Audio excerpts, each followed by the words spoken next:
Всем привет и слава Украине. Передача «Новости с Кавказа» продолжает свою работу. С вами я, Гела Васадзе. И сегодня у нас на канале новый соведущий, профессор, автор целого ряда книг, одна из которых самая популярная и самая известная – это «Полосы неопределенности», экономист Ашот Тавадян. Здравствуйте, Ашот. Очень рад вас видеть на канале. Спасибо.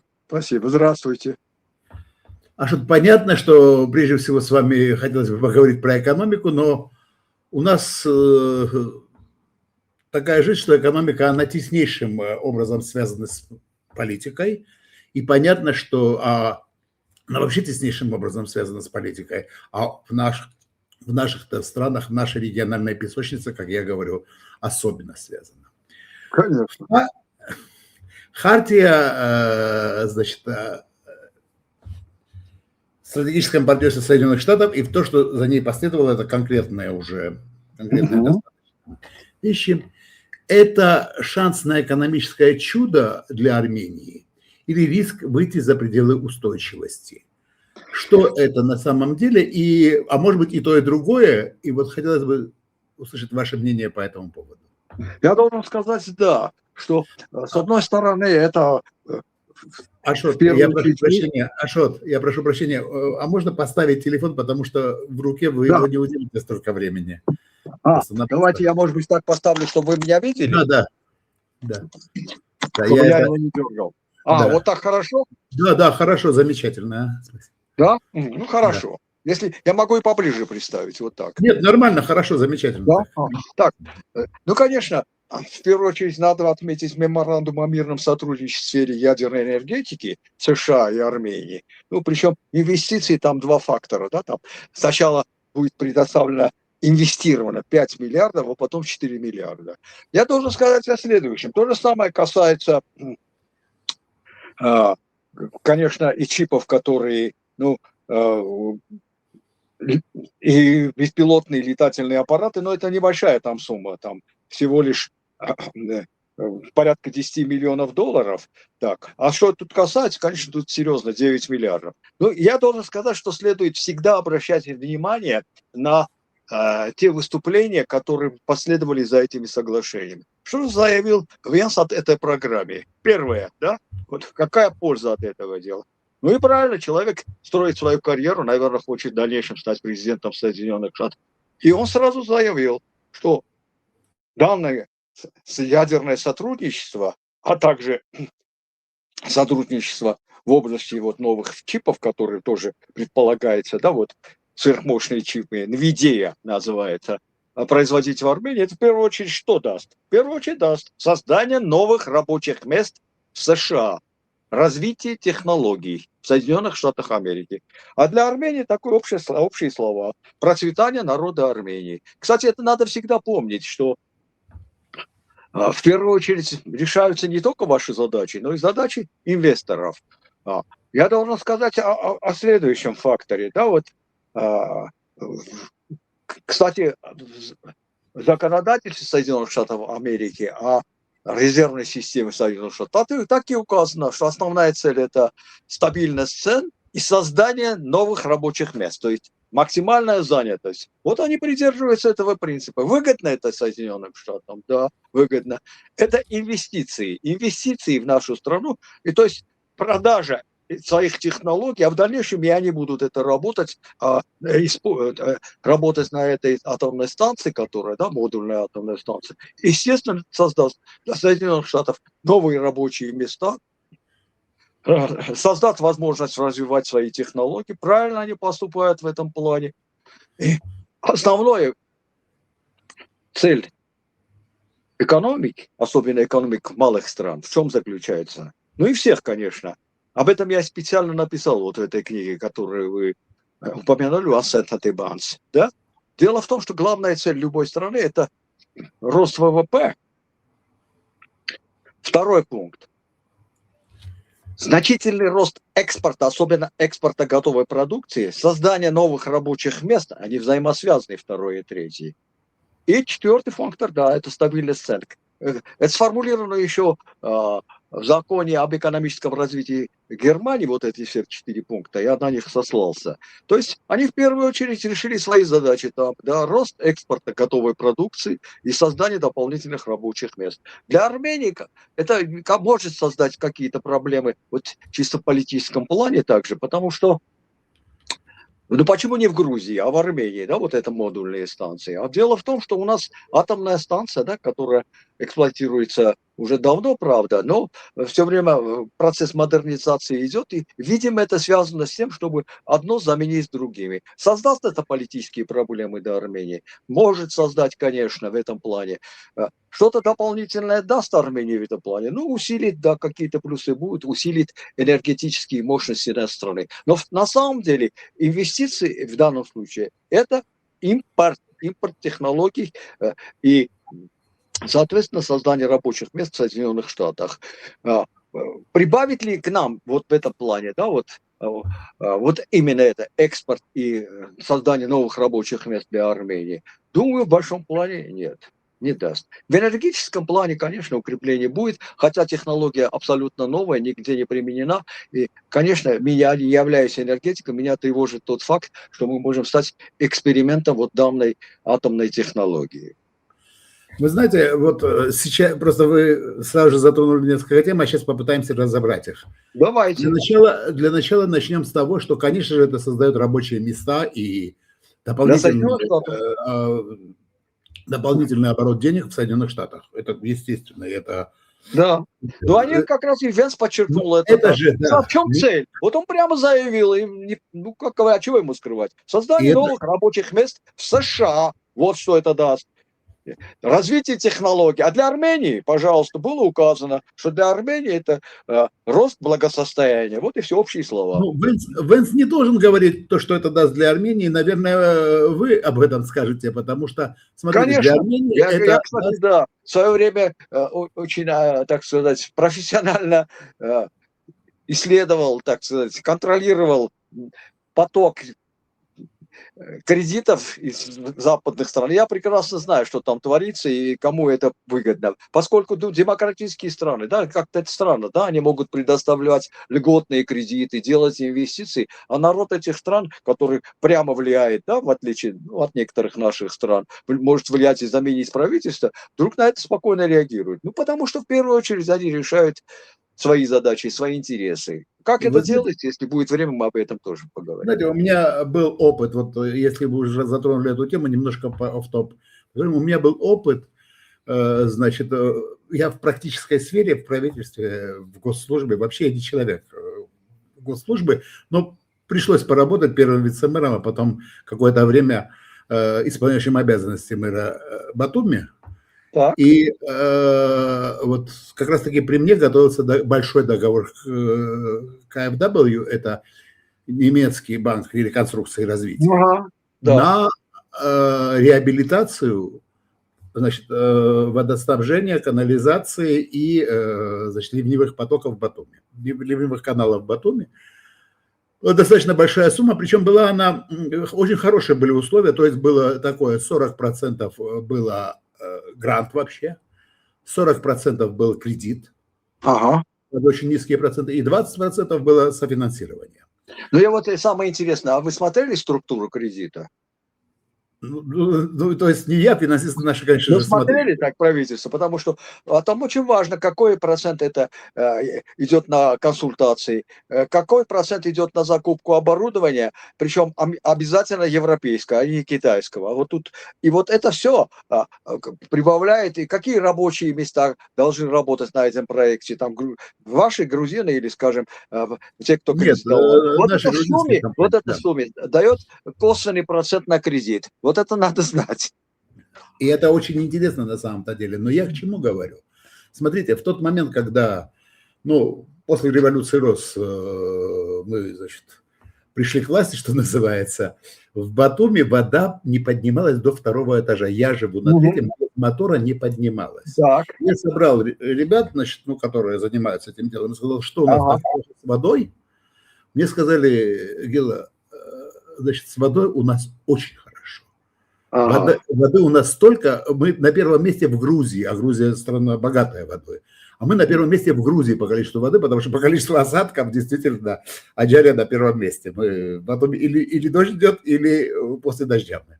Так вот, но, говорит, где-то 85% воды теряется, потому что труба, проходившаяся вот с этого самого, с водохранилища, а еще где-то 15% теряется в нашей системе. Вот, так, и это все снизили. Так вот, без этого, вот то, что сейчас мы видим в Батуми, вот без этой программы, сейчас в Батуми вода без насоса поднимается до 17 этажа. Представьте себе. То есть вы сами не могли это сделать, обязательно нужно было получить какие-то 100 миллионов. Это были колоссальные для нас деньги тогда, это было невозможно. Я вам скажу, в Армении тоже есть программа, Виоля называется, французская программа. Я, конечно, знаю этот кредит очень хорошо. Там тоже высокие заработные платы получают те, кто предоставил этот кредит, французы. То есть это процент набегает на самом деле. Оказывается, армяне руководить не могут. То есть дело в том, что если вам предоставляют кредит, то они его после этого используют, а не вы. И поэтому там они могут нагнать всякие проценты, всякие заработные платы, всякие, так сказать, консультации. Кстати, французы в этом плане чемпионы. Во многих африканских странах они тоже занимались водоснабжением. А что они сделали? Да, приходили, у вас эта сфера, она, так сказать, она не рентабельна, да, а вот правительство вы не можете поднять цены на воду. А вот мы в Армении, скажем, что сделали? Подняли цены на воду, там получаем прибыль, ну и тихо-тихо меняем трубы. Я не знаю, то есть тут вопрос рентабельности. Если цена на воду в Батуми поднялась, то на это посмотрите или нет. Или осталось та же. Ну, цены, честно говоря, на все поднялись, особенно в последнее время. Да я скажу, тогда до этого платили люди или нет? Поставили всем счетчики, до этого правительство не делало. А сейчас поставили, все платят. То есть, не очень демократичные цены на воду. Так что эти вопросы решаются. Я должен сказать, все-таки мы должны обратить внимание, да, что те страны, которые достигли больших успехов в сфере развития экономики, конечно же, в первую очередь опирались не на кредиты, а на решение своих собственных задач. И, кстати, вот тут приезжал к нам бывший премьер-министр Сингапура Ли Куан Ю, но он пришел и заявил, что хотите развиваться там, да, вот боритесь с коррупцией, там, сажайте своих ближайших родственников. Только Сингапур вообще это хаб страна, это что там? У них экспорт превосходит ВВП, внутренний продукт раза. Вот, конечно, нам надо изучать, скажем, пример Южной Кореи или Тайваня, где они тоже получали кредиты, но они молодцы в этом плане. Вот пришел генерал Пак Чон Хи, да, и вот мы видим, да, корейские товары сейчас во всем мире, особенно технологии, экспортируются. И что они сделали? Да, слушали, конечно, получали какие-то кредиты, но они очень метко взяли кредиты только на развитие технологий. Только на развитие технологий. И в этом плане они очень сильно выиграли, поскольку это им позволило именно развить технологии. Задачи, которые связаны с решением просто чисто потребления, они попытались сами решить. Решили также проблему своих рабочих мест, потому что именно вот развитие новых технологий создает рабочие места. А мы так все время будем топтаться на месте. Да. Вот скажем, да, безработица в Армении, сколько там? Порядка 13-15%. В Грузии такая же цифра, 13-15%. Вот об этом нам надо думать. В Азербайджане, да, нам ниже, там примерно 5%, но эта страна совсем другая, там, да, 95% экспорта, это их составляет газ и нефть, так что за счет этого они пока развиваются. Ну, посмотрим, как вот неопределенность фактов сработает в дальнейшем, как, да, вот с нефтью и газом, что будет. И в то же время, вообще-то, и с энергетическими технологиями тоже. Ну, вот смотрите, я почему привел... Я должен еще кое-что сказать. Ну ладно, еще скажем, почему вот у нас эффективность слаба. Да? Не, говорите, конечно, потом я... Да, я знаете, в чем дело. Да, вот, дело в том, что я сейчас приведу 3 важнейших индекса, которые определяют экономику наших стран. Да? Вот так. Скажем, очень важный индекс. Индекс восприятия коррупции. А для чего он нужен? У вас коррупция тем выше, тем больше у вас в цену вот эта составляющая коррупционная часть увеличивается. Если вы там находитесь выше 50%, до 5% ваша продукция будет в среднем дороже, а выше сотой, то на 10%. Теперь Грузия, так скажем, да, по индексу восприятия коррупции находится на неплохом 54-м месте, рядом с Польшей и Италией. Это очень хороший показатель, хотя все равно здесь это ниже 50-го места. И это мир это считает. Поэтому ожидать каких-то высокотехнологичных инвестиций, ну, тяжело. Армения, она на 63-м месте. Это Словакия, Хорватия. Так. Ну, а Азербайджан, вот, он на последнем месте, там, на последних местах, там, рядом с Гондурасом и Конго 154. Но почему они так выдерживают? Там 10%, да, скажем, наценка идет на продукцию. Ну, есть газ и нефть, это позволяет им расти. Так. И газ Ну, и нефть есть, и есть деньги. Самое главное, от газа и нефти да, есть ну деньги. вот А еще деньги... очень хорошие показатели тоже. Знаете, что? Вот, например, я всегда ценю так эффективность, скажем, демократической экономики, вот этот показатель, я оцениваю в 10-10, 9-10 баллов, вот так. Эффективность авторитарного режима – это примерно 5-6 баллов. Это достаточно эффективно, это Россия или Азербайджан. Так, а эффективность, скажем, стран, так скажем, псевдодемократических, или есть название, которое применяется во всем мире, гибридных.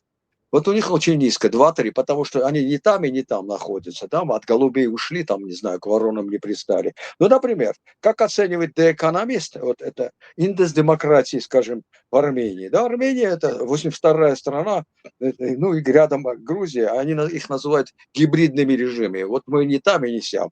Азербайджан просто назван, он на 126-м месте среди 167 стран. Он назван авторитарным режимом. Ну, вот есть ресурсы, ну и что. Это очень важно. Тут я еще вопрос должен сказать, политики тоже с вами, потому что были у меня разговоры. Я был председателем аспирантского совета в Москве, у меня были там разговоры с моими коллегами из Азербайджана, там есть блестящие тоже специалисты, я их имена называть не буду, чтобы потом у них не было проблем. Но Да вот почему не будут проблемы? да, ну, потому что там режим, там, это не я, это экономист называет авторитарным, да. И теперь по Нет, индексу... я говорю, если вы назовете имена, не будут никаких проблем, Да, поэтому вы можете так, говорить. по индексу свободы человека, да, вот это тоже очень важный фактор, да. Вот тоже Армения, это 165 стран там, Армения и Грузия, они там рядом находятся, там 42-52 место, а Азербайджан на 127 месте, там, по индексу свободы человека. Поэтому они меня иногда заявляют, и тоже самое касается и нас тоже, и Грузии частично. Говорят, а почему, вот скажем, ну, другие национальности или армяне, почему не могут жить в Азербайджане? Потому дело в том, или, скажем, почему все-таки некоторые проблемы еще есть и в наших странах, и в Грузии.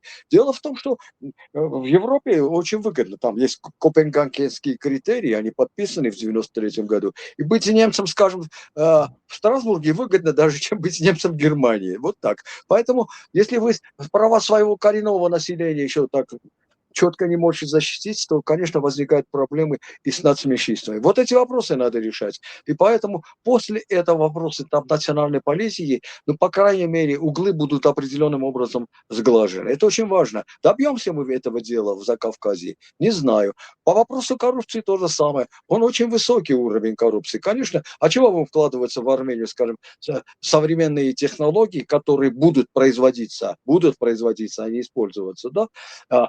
Если там будет наценка 5%, да, еще и проблемы, серьезные проблемы с логистикой. Ну, если какой-то, скажем, да, бизнесмен с армянскими корнями может это сделать из каких-то побуждений патриотических, а чисто экономически это может быть и невыгодно. Вот эти вопросы должны быть решаемы. В то же время касается и экономической политики, я уже свою сферу, да, задену, да. Вот очень интересная вещь, да, вот я сказал, главный фактор – это экспорт готовой продукции, особенно готовой продукции, да, вот если вы хотите развиваться. Иначе эффект масштаба Армения и Грузия никогда не получите. И второй фактор – это, конечно, взаимосвязанный с ним рост рабочей, рост занятости, который для Соединенных Штатов Америки, кстати, является так законодательным показателем. Что же мы делаем в этом плане? Ну, к сожалению, смотрите, да, вот для того, чтобы это делать, должна быть у вас соответствующая денежно-кредитная политика. И, ну, все мы являемся членами Всемирной торговой организации, да? Да. Всемирной торговой организацией являемся, ну, вот Соединенные Штаты, которые главный финансист Всемирной торговой организации, может запросто поставить там 100% таможенные пошлины на тот или иной продукт, и все, и это будет сделано. Защищаются ли другие страны в этом плане? Да, вот вроде бы нельзя больше 10% таможенной пошлины ставить. А очень просто, да, Европа в этом плане тоже чемпионы. Да, мы члены Всемирной торговой организации, больше 10% пошлины нет, но у нас есть квоты. Квоты, скажем, на зерно, которые пытаются, скажем, привезти из Украины. Вот эти квоты есть. Есть второй показатель, который очень ловко тоже применяется. Санитарные нормы. А грузинское вино хорошее? Действительно, очень хорошее. Одно из лучших в мире. Ну и что? А мы еще на них сейчас что-то найдем и скажем, что санитарным нормам не удовлетворяет. То же самое касается коньяка из Армении. Тоже санитарным нормам не удовлетворяет. Кстати, про коньяк Армении я тут говорил одну фразу, говорит, ну ладно, это немножко, может, будет звучать, но она тоже имеет экономический, так сказать, аспект. Вопрос касается названия его Арарат, да, Арарат, гора находится в Турции. Но дело в том, что само изображение, которое мы ставим это используется в Армении. Вот это изображение находится в Армении. Она в Турции ее не видит. И это бренд, скажем, армянского коньяка, бренд очень многих товаров. Так что, если пытаются решить этот вопрос, возможно, и придется как-то его согласовывать, то надо посчитать, что будут очень серьезные экономические потери в этом плане. Я об этом предупреждал, посмотрите. То есть постарайтесь так сбалансировать свои политические и экономические интересы. Вообще нельзя политические вопросы решать без оценки экономических проблем, ну и, может быть, и наоборот тоже. Они действительно очень сильно взаимосвязаны. Вот, я сказал, то же самое касается, кстати, денежно-кредитной политики. Да, таможня, я уже сказал, вот Армения открытая страна, там, мы член Всемирной торговой организации, Грузия тоже. В Азербайджане, кстати, насколько я знаю, еще нет. Ну, что делают? В этом плане мы все время укрепляем нашу валюту. Там, $1 стоил 480 драм, сейчас он 380. Что это значит? Это значит, что если ваша продукция стоила 1000 драм, то вы могли его за $2 продать. А сейчас придется продавать за 2,5. Ну и вот получайте то, что будет иметь. Конечно, это отрицательно влияет на экспорт вашей продукции. Экспорт готовой продукции. Сырье и так вывозится. Дело касается медной руды, цены на которые все время на мировых рынках растут. Вот и все. А что делает Турция? Турция, наоборот, да, все время сбивает, как говорит, свою турецкую лиру. И получается, ну я прямо скажу, да, если продукция стоила $1, но она все равно приходит и в Армению, и в Грузию. В Армении раньше этот $1 надо было продавать за 480, то сейчас придется продавать, можно продать за 380. Мы как-то корректируем хотя бы денежно-кредитную политику с Грузией, хотя бы в этом плане, в плане влияния на экспорт, основную цель вашей экономики. Не корректируем. У нас сейчас в Грузии уже ставка рефинансирования, я ее, кстати, записал, она где-то у меня ее представил, 8%. Так. А ставка рефинансирования в Армении, 6,5%. Но при низкой инфляции это значит, что деньги очень дорогие. Нельзя, вот это тоже у меня в этой книге очень четко описано. Нельзя, чтобы реальная ставка рефинансирования, то есть номинальная ставка, которая назначена 8%, минус инфляция, была больше 2% пунктов. У вас будут дорогие деньги. И это снова вместе с коррупцией сядет в цену вашего товара. Вот так вы будете влиять на свою конкурентоспособность. Ключевой фактор. Решаются эти проблемы? Да, решаются. В первую очередь надо рассмотреть взаимосвязи всех ключевых индикаторов экономики, а после этого также и организационные вопросы решить. Потому что это тоже очень важно. Решить, я бы сказал, как это сделано, например, Южной Кореи, где в одно время все банки Южной Кореи были государственные, а сейчас они тоже очень четко влияют на политику своих банков и скажем, вот теперь регулируются там как денежные потоки. Если вы берете кредит на развитие экспортной технологии, то вы получите по очень низким процентам. По очень низким процентам. А у нас в Армении, наоборот, если вы берете деньги для того, чтобы купить ипотеку, да, как раз покупаете люди, которые уже имеют квартиры, и на ипотеку, то есть которая дальше не будет создавать дополнительную, да, потребительскую стоимость, то и дополнительную цену вам не даст. То в этом плане вы можете получить кредит по очень низким процентам. А в Корее говорят, нет, зарабатывайте деньги, потом покупайте квартиры по коммерческим кредитам. Вот и все. То есть кроме того, что мы должны посмотреть всю систему экономических категорий, просмотреть их взаимосвязи, что я и сделал в своей книге, особенно в условиях неопределенности. После этого, да, надо регулировать денежные потоки, а также рассмотреть, как налоговая политика влияет, снова скажу, на экспорт вашей продукции и рост рабочих мест. Спасибо за столь подробно. Но, в принципе, вы знаете, вы вот в своем сейчас выступлении практически затронули все темы, которые мы с вами будем затрагивать. Ну ничего, можем сейчас по частям. Будут по частям. Ну, сейчас у нас точно на это не хватит времени, но я надеюсь, что мы будем встречаться. Я единственное, что хочу сказать, что касается индексов. Что касается индексов, я могу сказать только одно, что индексы – это весьма условная вещь.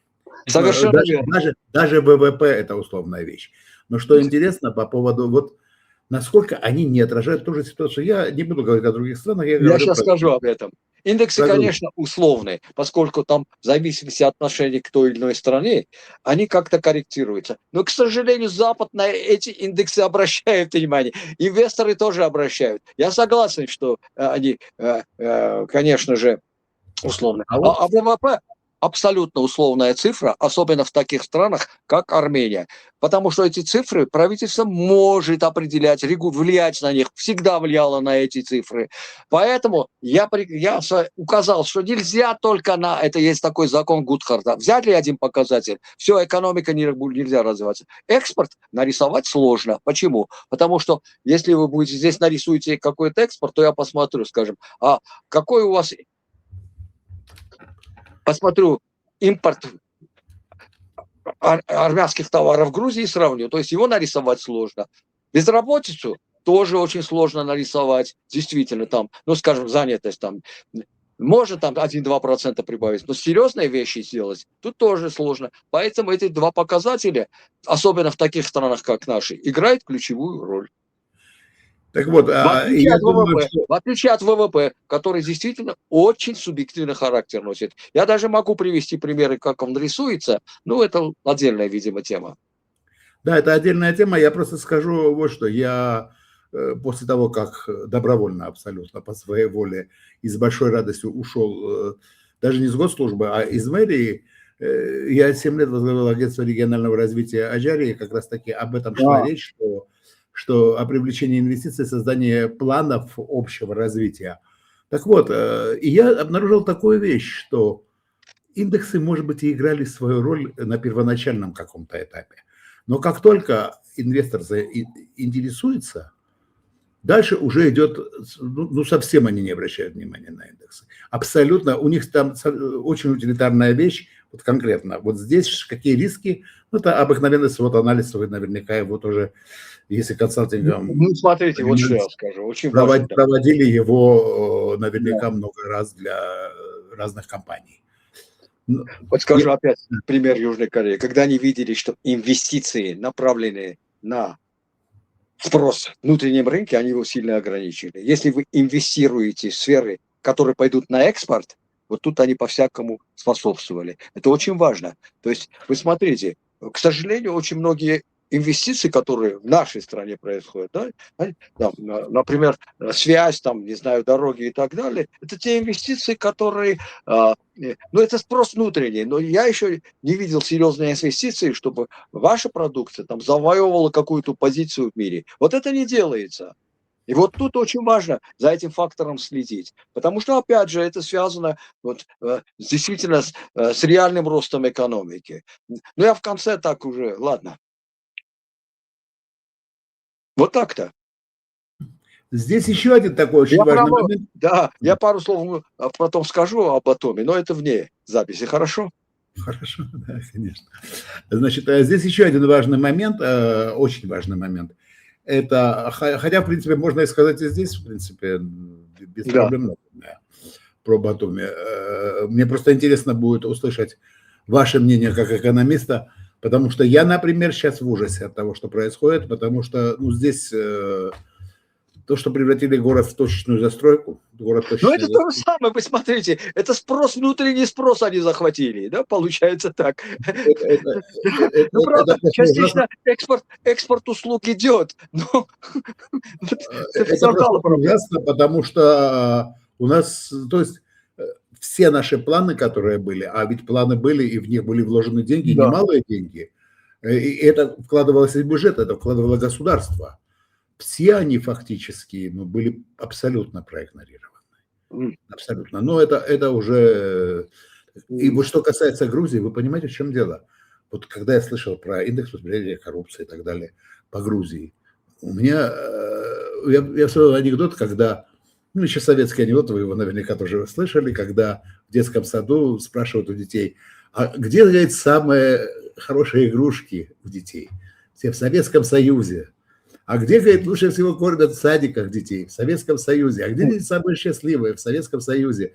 Маленькая Маша плачет. Да, что случилось? Я, говорит, в Советский Союз хочу. Вот примерно у меня была такая реакция. Я вам скажу, ну там, конечно, это отдельная тоже тема, были свои преимущества и свои недостатки. Да, но потому что Грузия с ее уровнем монополизации всех основных сфер, но этого везде хватает, но здесь мы уже давным-давно превратились в бизнес-корпорацию одного человека. Я просто один пример приведу. Миноритарных акционеров. Ну, о чем говорить? О какой коррупции можно говорить, когда весь бизнес у них в руках? О чем говорить? О каком восприятии, восприятие коррупции на низовом уровне? Ну да, сейчас я пойду в Дом юстиции, с меня за справку денег не возьмут. Хотя бывали случаи, когда я получал справку, мне приходилось доказывать, что я – это я. Я вам скажу, сейчас насчет Грузии, да, вот тут действительно с вами я согласен. Дело в том, что лет 5 назад показатель индекса коррупции по Грузии, да, был ниже, то есть она находилась в списке 50-х стран, где-то на 40-м месте. А сейчас проблемы возникли с Западом, вот ее и снизили на 50 какое-то место. Таким образом, вот мы говорим о том, что да, это влияние политические оценки. Да, о Советском Союзе, да, одно слово тоже вспомнил. Значит, ну действительно, да, права человека, ну, были, ну, нет слов, на каком уровне, но в то же время приезжали, я просто помню, там, скажем, ну, армяне из Франции, французские армяне, говорят, вот какая шикарная страна. Оказывается, здесь можно работать только до 2 часов, потом делать шикарный перерыв и уходить на дом, а потом через некоторое время получать, неважно где-то, какую-то квартиру. В мире нет такой страны. Ну, это тоже было. Ну, конечно, такая игра очень быстро кончается. Естественно, надо работать. Стакан всегда наполовину полон и наполовину пуст. Да, главный момент, который мы имеем. Премьер-министр Армении прямо заявил, что не собирается он рвать отношения с Россией и не будет, тем более в экономике. Вы достаточно глубокий специалист, это одна из ваших тем, по рынку ЕАЭС и потому, что приносит ЕАЭС Армении. Хороший вопрос. Теперь вопрос. Этот рынок возможно ли будет сохранить в условиях плотной кооперации с Западом в целом и США в частности? И какие риски тут существуют? И в этом вопросе я отвечу просто как экономист. Я считал в этих вопросах выгоду. По этому вопросу я выступал и в Национальном собрании, и выступал, кстати, в Государственной Думе тоже. Дело вот в чем. Кстати, там были разные точки зрения насчет вступать в Армению в Евразийский экономический союз или не вступать. Я встречался почти со всеми фракциями, пояснял, что вот какие плюсы, а какие минусы. И после этого, да, из 107 депутатов 102 проголосовали за. Ну, кто проголосовал против, это отдельная тема, да. Да. Ну, даже проголосовала та фракция, где находились оппозиционеры этому делу. Большинство из них проголосовало за. А все, почему? Потому что вступать в тот или иной экономический союз. От чего это зависит? Зависит от чего? Зависит от того, что вы имеете там прямую выгоду или нет. Мы просто сделали, и даже в Госдуме мне заявили, а вот у нас же нет общей границы с Арменией, да. Ну нет, но мы вступаем в те союзы, где явная экономическая выгода. В этом случае, да, экспорт Армении готовой продукции, правда, переработанной сельскохозяйственной, но и текстильной, и обувной, резко возрос экспорт в Россию. Тут тоже надо быть осторожным в денежно-кредитной политике. К сожалению, она никак в Евразийском экономическом союзе не согласуется. Минус там заключается, что Евразийский экономический союз тоже решается, я бы сказал, очень часто только решениями руководителей наших стран. Носит характер субъективный. Они принимаются такие-то решения на основе договора о Евразийском экономическом союзе, где пункты очень многие, скажем, о той же денежной кредитной политике, об инфляции написаны в очень рыхлом виде. Но почему я сказал, что надо вступать в Евразийский экономический союз? Были посчитаны эффекты, не только мною были посчитаны, но и специалистами, насколько я помню, Евробанка, там они посчитали, что если Армения вступит или подпишет ассоциативное соглашение, что и сделала Грузия с Евросоюзом, мы помним о тех ограничениях, которые они делают по качеству товаров или по квотам, то там рост экспорта составит примерно там 350 миллионов долларов. По моим расчетам, если мы вступили бы туда, рост экспорта составил бы даже большую цифру. Нам было написано, что там примерно 450, если у них там на 100 примерно было больше указано. Так. Ну, естественно, с условием неопределенности цифры были указаны в примерном виде. А экспорт нами был указан, что в течение 5 лет экспорт готовой продукции в Евразийский экономический союз возрастет 2 раза. То же самое произошло сейчас. И это очень важно. И экспорт готовой продукции как-то позволил нам, нашему сельскому хозяйству, находиться на каком-то, хотя бы уровне. Позволил там немножко оживить текстильную промышленность, да, это тоже было, да, обувную промышленность. Но тут определенные минусы получились, укрепили драм, и после этого это отрицательно сказалось на нам. Мы готовы вступить в союз, скажем, даже с Соединенными или со Штатами, да, они являются, кстати, тоже у них там, да, вот союз НАФТА называется, это Канада, Соединенные Штаты и Мексика, и нам говорят, а вот там здесь определяющую роль играет Россия. В нафте определяющую роль играет Соединенные Штаты. Надо денежки хорошо считать. Если ваши денежки увеличиваются в том или ином союзе, значит, в этот союз надо направляться. Завтра вдруг пойдет большой экспорт на нашей продукции, есть возможность пойти большой экспорт нашей продукции в Китай, что ж, будем укреплять союзные отношения с Китаем. А что делать? Да. Каждый защищает свои экономические интересы. Если нам кажется, что какая-то большая держава или какой-то большой союз забудет о своих интересах, на словах, да, помогать будут. А на деле, да, вы будете получать те кредиты, те гранты, которые приносят пользу также с точки зрения роста занятости, с роста технологий этим странам тоже, или в первую очередь этим странам. А с точки зрения экспорта именно готовой продукции, ждите, будем ждать. Это уже наши внутренние задачи, которые надо решать с помощью денежно-кредитной и бюджетной политики. Еще такой, да, вопрос. Вопрос такой, да, пользуется этим фактором также Армения. Так.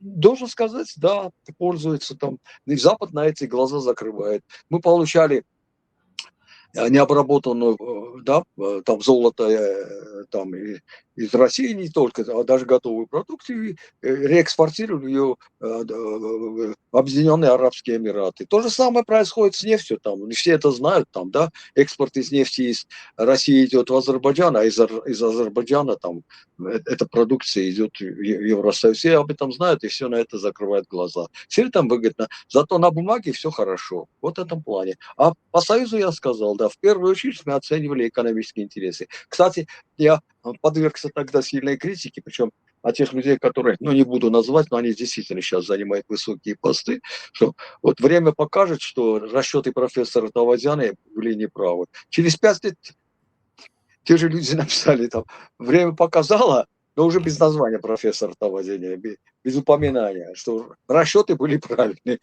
Ну, конечно, Евразийский экономический союз – это основной рынок нашей готовой продукции, и ни в коем случае от этого никто отказываться не будет. Но есть проблемы со стороны России, которые говорят, да, если вы вдруг какие-то союзы вступите с Евросоюзом, кстати, это исключено на самом деле, потому что хотя бы по тем факторам, которые я говорил, там, они никогда с таким уровнем коррупции, как наша, хотя она не очень высокая, какое-то так серьезное соглашение с нами не подпишет. А также без интереса к нашей высокотехнологической продукции, которая, ну, в очень малом количестве. Никакого такого соглашения не будет. Они будут все время поддерживать, защищать свои интересы. Помощь, да, будут оказывать, если она действительно соответствует. Дали гранты, а почему нет? Это, ну, во-первых, это помощь, а с другой стороны, свои люди начали больше работать. Почему нет? Свои технологии начали развиваться. Тем более это касается зарубежных кредитов. По зарубежным кредитам я все-таки слово скажу. Да, вот если вам предоставили 100 миллионов долларов, да, скажем, ну, по нулевому проценту, но если после этого 10% пошло, скажем, на какие-то консультации, продукцию вы купили, скажем, технологию для того, чтобы осуществлять эти вещи, водоснабжение, не китайскую, а европейскую, которая в 1,5 раза дороже, потому что там нужно занятость развивать, то это тоже еще 5% прибавит. То после этого еще какие-то затраты они требуют на внутреннем. Там должна быть специальная команда каких-то руководителей уже изнутри страны. Это тоже 3-4%. В результате получится, что ваш беспроцентный кредит из 100 миллионов, только 80 миллионов вы потратили на решение тех задач, которые указаны в кредите. То есть на самом деле вы заплатили 20% косвенного кредита. Может быть, лучше было бы взять коммерческий кредит по 10%. И в этом случае, чтобы это делали бы, скажем, как у нас дорогу строят испанцы, строили бы армяне, они тоже справились. И технологии можно было бы закупить китайскую, которая... Что значит, да, не хуже, скажем, немецкая, и она в 2 раза дешевле. Так что надо все время считать. То есть, кредит... что значит дорогу строят испанцы? Ну, это совсем... Рабочие там армяне или испанцы? Это испанский кредит. Это испанцы строят у нас. Почему? Рабочие там испанцы или армяне? Оказывается, армяне дорогу строить не могут, а технологии все это, да, тоже в основном из Евросоюза. Вот такое. Там за все записано. Так что, ну рабочие же там армяне. На определенных уровнях. Не все. Те, которые руководители, там достаточно большой контингент, это не армяне, которые получают очень высокие заработные платы. Я тоже посчитал, 2-3% туда пошло. Так, вот так. Технологии тоже 10%. Вот так все надо посчитать. Кстати, я первый раз, когда это представил президенту Леону Петросяну, просто удивился. Он говорит, посмотрите, мы думали, что кредит он такой беспроцентный. Нет, говорю, и это я ввел в оборот нашей экономики, и, может быть, даже не только в нашей экономике, косвенный процент на кредит от западных кредитов. Вот и все. Его надо считать. Его надо считать, но и когда денег нет... Они в политике, политикам это невыгодно, и всегда им выгодно. А вот мы получили очередное заявление, вот мы получили очередной беспроцентный кредит, вот мы получили очередную технологию. Ну, посмотрите, какие задачи решаются. У вас какие, а там какие. Это тоже надо оценить. Это вам не подарок. Не, ну подарков вообще не бывает. Вообще и почему? Вообще в мире Почему нет. должны делать Поэтому я уже подарки? сказал, да, вот Пак Чон Хи, да, вот генерал, я еще раз его назову, Южной Кореи, этот опыт мне особенно близок. Ну да, там, да, соглашался с Западом, но принимал только какие-то внутренние ограничения поставил, принимал лишь те технологии и те инвестиции, которые направлены на развитие новых технологий, имеющих экспортный потенциал. Вот и все. Вот они как развили. А причем, вы сказали, вы же члены, скажем так, Всемирной торговой организации. Хорошо, но в то же время, значит, если вы хотите какой-то даже внутренний рынок завоевать, да, корейская какая-то промышленность, они говорили, нет, тогда вы получите кредит по высоким процентам, такие ограничения были, по высоким процентам, там налоговые какие-то ограничения ввели, чтобы стало невыгодно вот такие вложения принимать. Кстати, очень интересное название Samsung. Это, оказывается, 3 лепестка было в свое время. И там 3 лепестка, это было там сельское хозяйство, рыбная промышленность, да, и текстильная, кажется, промышленность. И вот просто теми кредитами, которые предоставило им правительство, теми кредитами, теми возможностями, да, и кредитами, а также налоговыми льготами, смогли их перенаправить на производство современнейшей технологии. Правда, я должен сказать такую вещь, что на месяц все руководство Samsung генерал Пак Чон Хи посадил под домашний арест. Это тоже было. То есть без авторитаризма тоже иногда такие задачи. Авторитаризм, направленный на рост экономики. Экономический рывок и создание национального государства невозможны без авторитарного строя. Это я Без говорю и буду без говорить, факторов потому что это авторитаризма, да. И очень моей хорошо было, научной да, деятельности. очень хорошо было бы, чтобы авторитарными факторами, да, именно вот эти факторы были направлены на рост экономики. Я думаю, что, ну, может быть, это звучит как-то плохо, но это только чисто экономически я часть возьму, не политическую, не репрессионную. Да, то, что сделало руководство страны, да, во время войны, да, Сталин и да, Это был единственный да, шанс на его вся спасение. команда, она была как раз, вот этот авторитаризм использовала для роста вот именно современной промышленности. Это было сделано. Ну, конечно, со всеми, я их никак не оправдываю, это, упаси Боже. Ну, вот этот фактор, он сработал. Авторитаризм для решения экономических задач, направленных на рост экономики, в первую очередь на рост современной продукции, имеющей экспортный потенциал, и на рост занятости. Вот эта формула. В том-то и все дело. Демократия окей, когда у тебя уже развитая экономика. Авторитаризм окей, когда у тебя перед тобой стоит задача экономического рывка. А вот самое плохое – это гибрид, Ну, я вот когда… вы вначале сказали, что вот мы в гибриде, да. Потому я сказал, эффективность демократической страны, которые достигли определенного уровня, это 9-10 баллов. Хотя, скажем, Трамп действует вполне авторитарно. Ну и что? Вполне Нет, в авторитарно. Да, да, данном случае да. это… Авторитарное, ну это не я, да, чтобы не обижались мои друзья также там, да, вот Азербайджан просто там он по The Economist, это британская компания, Economist Intelligence Unit, ну, на 126 месте поставил. Ну, авторитарный режим, он решает, умеет решать свои задачи. Ну и что? Да, это эффективность 5-6 баллов. А что такое вообще гибридный режим? Знаете, это формула, я тоже скажу. А формула следующая. Это для авторитарный режим. Это вся ответственность, да, на руководителей и все права на руководителей. А что такое демократическое? Вся ответственность и права, да, у населения. А что такое гибридный режим? Как правило, права у руководства, а ответственность у народа. Вот и все. К сожалению, так. Но давайте вернемся к То нашей есть это теме. настолько размыто, что это У можно нас, всегда сделать. и это так оно и есть. И вы знаете, у нас это первая передача, понятно, что мы часто отходим от темы, я прошу прощения у зрителей, но это Ну, нормально. что делать, когда все настолько взаимосвязано, что приходится это Да. делать. Ну, я говорил, что будем говорить про экономику, но тем касающих политики, которые прямо связаны с экономикой, ну, инициатором вот перехода на эту тему был я. Ключевой вопрос. У нас уже наша беседа подходит к концу, и вот ключевой вопрос для меня и для наших зрителей, наверное, для всех. Это получается, если мы говорим о том, что ЕАЭС является нижней границей стабильности, то и учитывая характер России как государства, получается, что у Армении сейчас пока достаточно призрачные шансы вырваться из этой зависимости. Или они есть, просто-напросто нужна политическая воля и нужно рискнуть. Ну, я вот скажу, очень хороший вопрос. Да, наш основной экспорт идет в Россию, экспорт готовой продукции. Если Россия хочет, и это так, а если Запад, да, Соединенные Штаты, Евросоюз, да, хотят, чтобы мы в экономическом плане связались с ними, то вот, да, давайте сделать инвестиции в те технологии, которые вы будете экспортировать. Не делается этого. Просто на словах какие-то призывы звучат. Нет, товарищи, давайте экономически также укреплять связи. Иначе, да, Армения без российского рынка ожидает коллапс. Вот и все. Я единственное, что могу сказать по этому поводу, в 2006 году,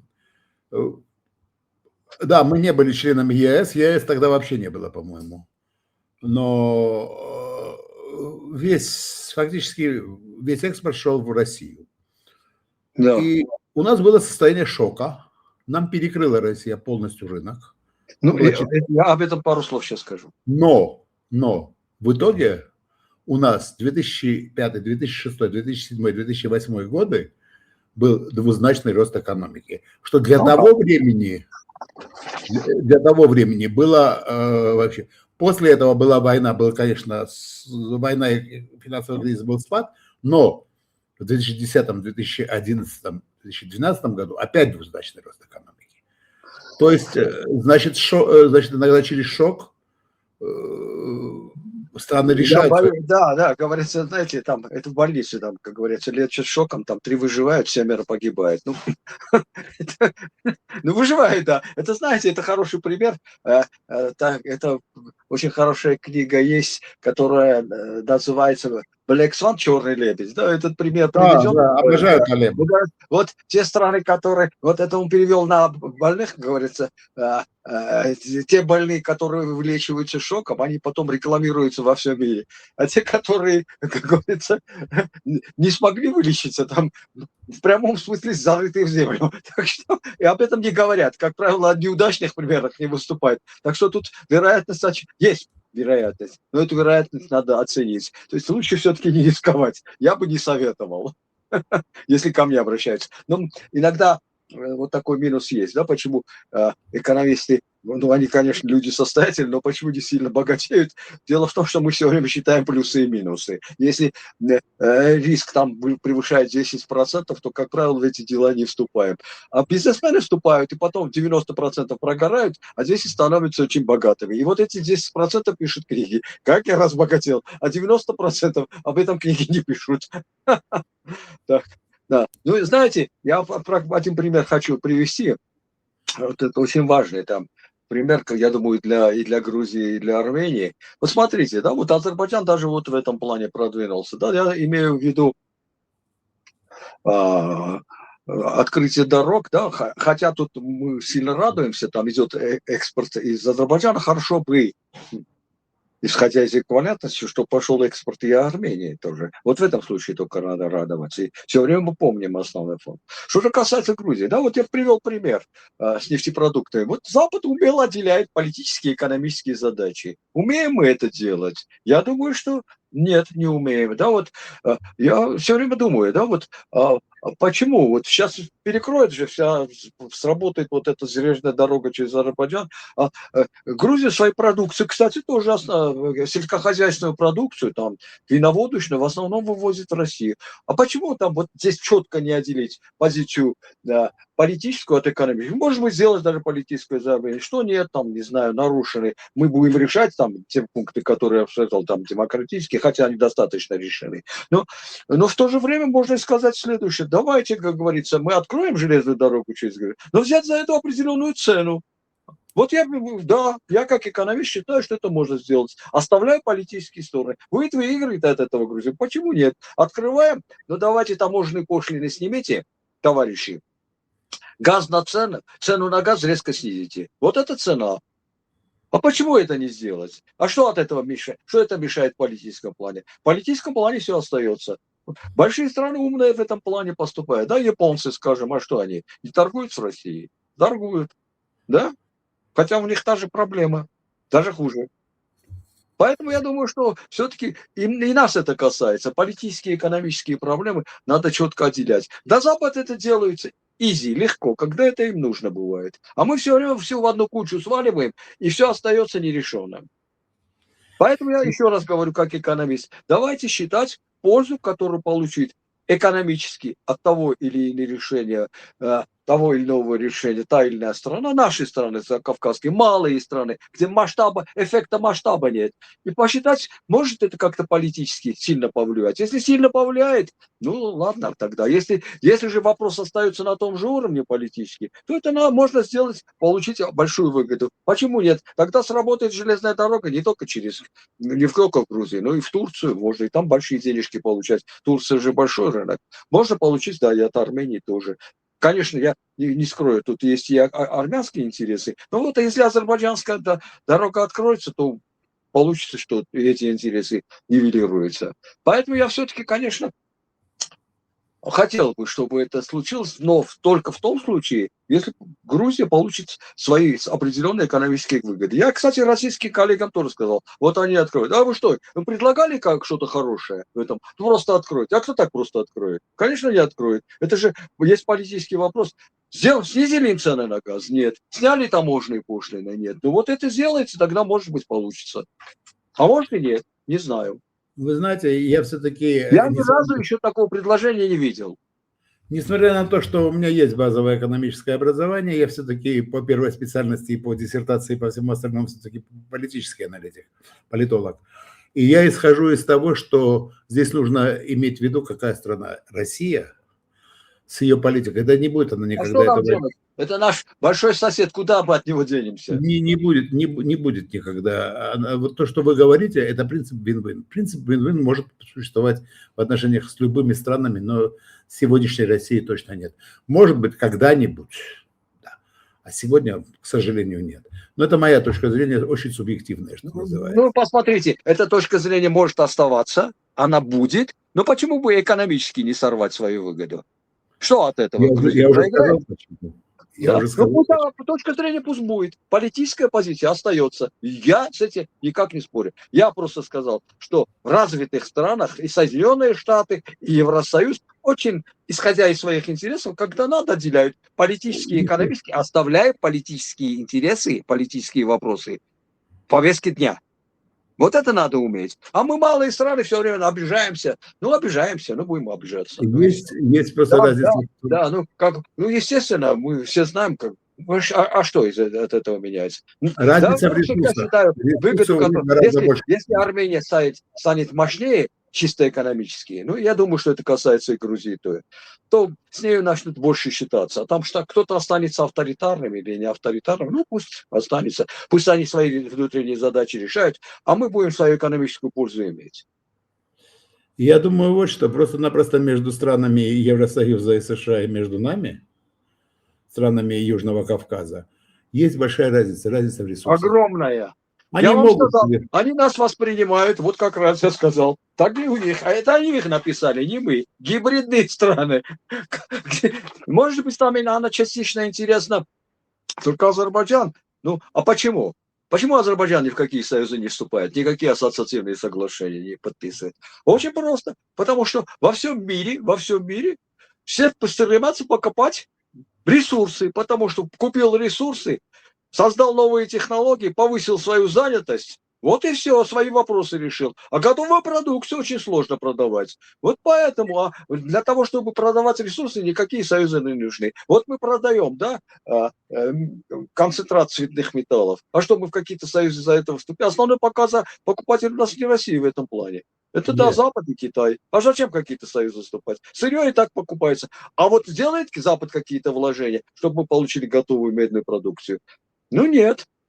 Почему? Потому что вот... А почему они должны делать эти вложения? Да, не делают. А почему то же самое, ну, и в других странах, да, не делаются эти советы? Так и будет, да, 95%.